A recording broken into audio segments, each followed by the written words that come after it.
Ajay Devgn starrer film Bhuj the pride of India release हो गई है और इसे आप डिज्नी प्लस हॉटस्टार पर देख सकते हैं। फिल्म में भारत पाकिस्तान के बीच हुए 1971 के युद्ध के दौरान हुई एक लड़ाई की कहानी दिखाई गई है। बॉलीवुड फिल्मों को लेकर हमेशा से शिकायत रही है कि भारतीय सिनेमा में सेना का चित्रण सटीक या असलियत के करीब नहीं रह पाता है और भुज भी इससे अछूती नहीं है।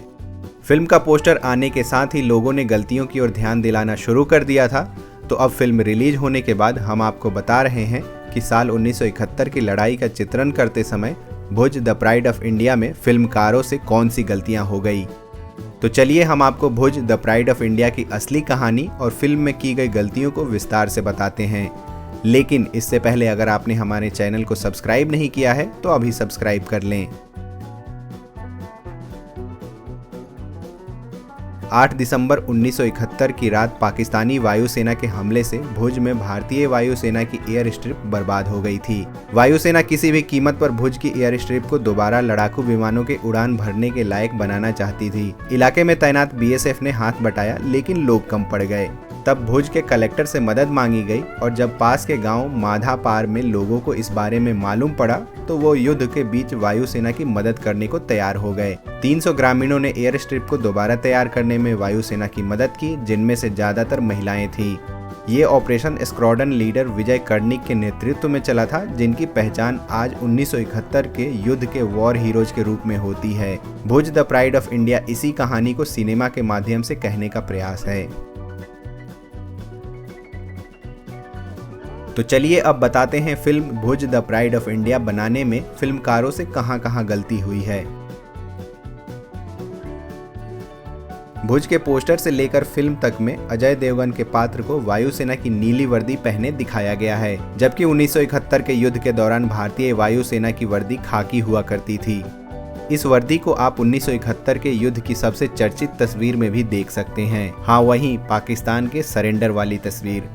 16 दिसंबर 1971 को पूर्वी पाकिस्तान यानी आज के बांग्लादेश की सेना ने भारत की सेना के सामने आत्मसमर्पण कर दिया था। इस तस्वीर में मेज पर 2 लोग बैठे हुए नजर आते हैं। पाकिस्तानी सेना के लेफ्टिनेंट जनरल ए.के. नियाजी और भारत की तरफ से सेना की पूर्वी कमान के GOC lieutenant general Jagdish Singh Arora.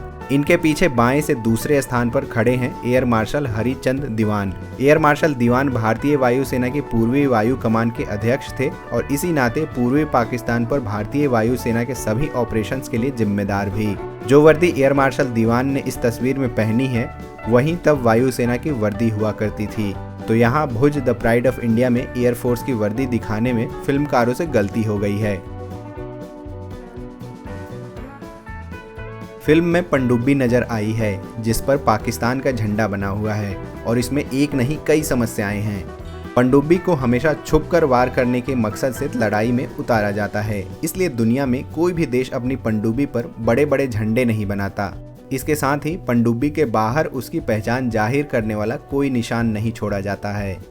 इतना ही नहीं, फिल्म में पाकिस्तानी नौसेना टाइप 209 पनडुब्बी इस्तेमाल करती नजर आ रही है, जबकि ये पनडुब्बी पाकिस्तान के पास कभी रही ही नहीं। हाँ, लेकिन ये पनडुब्बी तो भारतीय नौसेना के बेड़े में जरूर थी। वैसे अगर भुज द प्राइड ऑफ इंडिया के फिल्मकार कोई पाकिस्तानी पनडुब्बी दिखाना ही चाहते थे तो वो पीएनएस गाजी को दिखा सकते थे। इस पनडुब्बी को भारत के विमान वाहक पोत आईएनएस विक्रांत को डुबाने का जिम्मा दिया गया था, लेकिन ये पनडुब्बी विशाखापट्टनम नौसैनिक अड्डे के पास डुबा दी गई थी।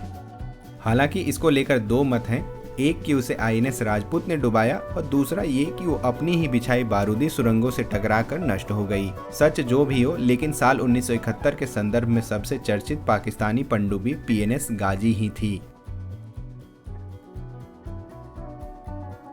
फिल्म में पाकिस्तान की आर्मी टैंक्स लेकर हिंदुस्तान पर हमला करती है, लेकिन यहाँ भी भुज द प्राइड ऑफ इंडिया के फिल्मकारों ने ठीक पनडुब्बी वाली गलती कर दी। ये T-90 टैंक्स हैं और इनका इस्तेमाल पाकिस्तान नहीं बल्कि भारत की सेना करती है। वैसे साल 1971 के युद्ध के समय T-90 टैंक्स बने ही नहीं थे। ये टैंक साल 1992-93 में पहली बार रूस की सेना को मिले और भारत के पास ये करगिल की लड़ाई के भी बाद जनवरी 2004 में आए। 1971 की लड़ाई में पाकिस्तान की तरफ से पैटर्न टैंक्स इस्तेमाल हुए थे जो अमेरिका से लाए गए थे।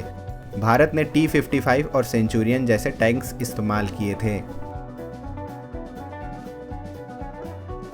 फिल्म में भारतीय वायुसेना को MiG-21 लड़ाकू विमान इस्तेमाल करते दिखाया गया है, जबकि साल 1971 में ये विमान भारतीय वायुसेना के पास था ही नहीं। अब आप कहेंगे कि MiG-21 तो भारत ने साल 1962 में ही खरीद लिए थे, और ये भी तथ्य है कि MiG-21 ने 1971 की लड़ाई में हिस्सा भी लिया था। लेकिन आपको बता दें कि तब हमारे पास MiG-21 के शुरुआती वेरिएंट थे, जैसे MiG-21 FL, जबकि फिल्म में जिस विमान को दिखाया गया है वो MiG-21 बाइसन है। इसे MiG-21 को अपग्रेड करके बनाया गया था। बाइसन 1990 के दशक के आखिर में भारतीय वायुसेना को मिला था। बालाकोट एयर स्ट्राइक के बाद जब पाकिस्तानी वायुसेना ने भारत पर हमला करने की कोशिश की थी, तब wing commander Abhinandan Varthaman MiG-21 bison लेकर ही पाकिस्तानी विमानों का सामना करने उड़े थे। भुज द प्राइड ऑफ इंडिया में विमान वाहक पोत को भी दिखाया गया है, लेकिन जैसा विमान वाहक पोत फिल्म में नजर आ रहा है वैसा ना भारत के पास है और ना ही कभी पाकिस्तान के पास था। वैसे पाकिस्तान की नौसेना के पास तो कभी कोई विमान वाहक पोत रहा ही नहीं है। लेकिन यहाँ पर भुज को एक छूट दी जा सकती है। साल 1971 की लड़ाई में भारत पर दबाव बनाने के लिए अमेरिका ने अपने विमान वाहक पोत USS एंटरप्राइज को भेजा था। अगर फिल्म इस पहलू को दिखाना चाह रही हो तो दिखाए गए विमान वाहक पोत को गलत नहीं कहा जाएगा।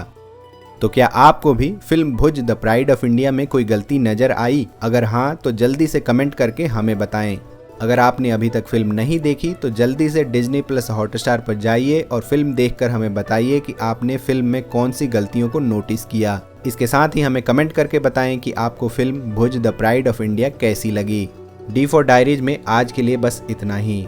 ऐसी ही और मज़ेदार किस्से और कहानियाँ हम आपके लिए लेकर आते रहेंगे। आप देखते रहिए D4 डायरीज। अगर आप यह वीडियो फेसबुक पर देख रहे हैं तो ऐसी ही मज़ेदार वीडियोज़ के लिए हमारे पेज D4 डायरीज को लाइक और फॉलो कर लें, और अगर यह वीडियो यूट्यूब पर देख रहे हैं तो हमारे चैनल को सब्सक्राइब कर लें और हर वीडियो का नोटिफिकेशन सबसे पहले पाने के लिए बेल आइकन को ज़रूर दबाएं।